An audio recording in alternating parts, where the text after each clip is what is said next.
네, 국민의힘이 차기 당대표를 당원 투표만으로 뽑기로 했습니다. 국민 여론조사를 아예 반영하지 않기로 한 건데요. 대통령실이 확인하진 않았지만 앞서 일부 언론이 윤 대통령이 당원 100% 반영을 언급했다고 보도한 바가 있죠. 당내에서는 사실상 윤심이 당대표를 낙점하려는 것 아니냐라는 반발도 나오고 있습니다. 하혜빈 기자입니다. 새로운 당대표 선출 규정의 핵심은 70%였던 당원 투표 비중을 100%까지 끌어올리는 겁니다.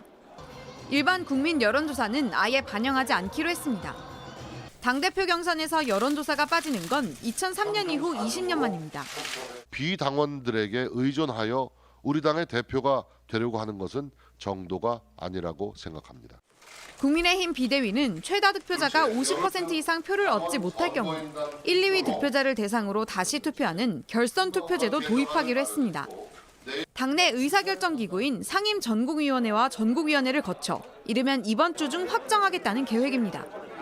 윤 대통령의 의중, 이른바 윤심에 가까운 후보가 당선될 가능성이 커졌다는 전망이 나오면서 당내에선 국민 여론에 좋지 않은 인식을 줄 수 있다는 비판 목소리가 나왔습니다. 당권 주자들의 입장은 엇갈렸습니다. 각종 여론조사에서 우위를 나타냈던 유승민 전 의원은 권력의 폭주라고 강도 높게 비판했습니다.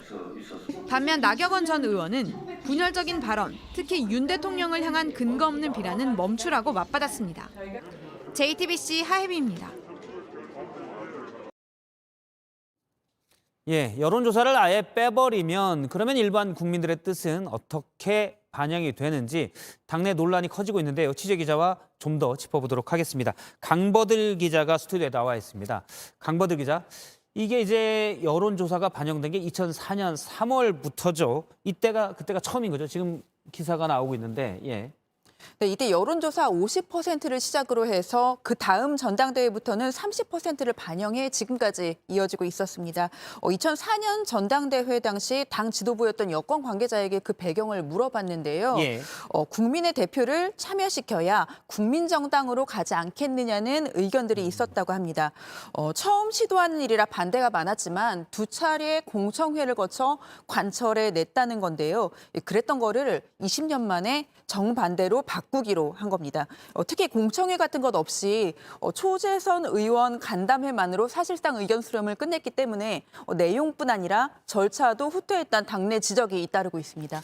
그러니까 당시에는 물론 당의 일은 당원이 결정하게 돼 있지만 아무래도 여론조사도 해야 폭넓게 국민의 뜻이 반영된다. 이런 논리로서 여론조사를 반영했었다는 거죠. 지금 이제 정반대가 되는군요. 사실 그런데 당원 100%를 반영하면 이게 이제 윤 대통령의 뜻이다. 이런 얘기가 있어요. 여기에 대해서 좀 더 설명을 좀 해주시죠.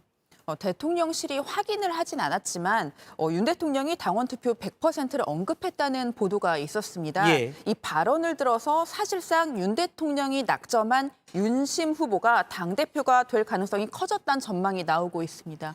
그런데 윤석열 대통령이 예를 들어서 특정 후보를 내가 원한다고 한다고 해서 어차피 당원 투표를 뽑는데 당원들이 대통령이 원하니 저 후보를 뽑아야 되겠다. 이게 직접적으로 연결이 됩니까? 지역 당협위원장들은 아무래도 당원들에게 영향력을 행사할 수가 있습니다. 이렇게 당원들을 움직일 수 있는 지역 당협위원장들은 또 아무래도 대통령의 눈치를 볼 수밖에 없다는 이유인 건데요. 문제는 이번에 새로 뽑힐 당대표가 2023년 총선 공천권도 준다는 겁니다. 이번에 룰을 바꾸는 과정에서 대통령의 당무 개입 논란이 있었고 그런데 윤심 당대표가 당선된 이후에 총선 과정에서도 비슷한 논란이 있다면 총선 승리도 장담하기 어렵다는 우려가 당내에서 나오고 있습니다. 일부 반발도 있다는 얘기고요. 알겠습니다. 정치부 강버들 기자와 짚어봤습니다. 수고했습니다.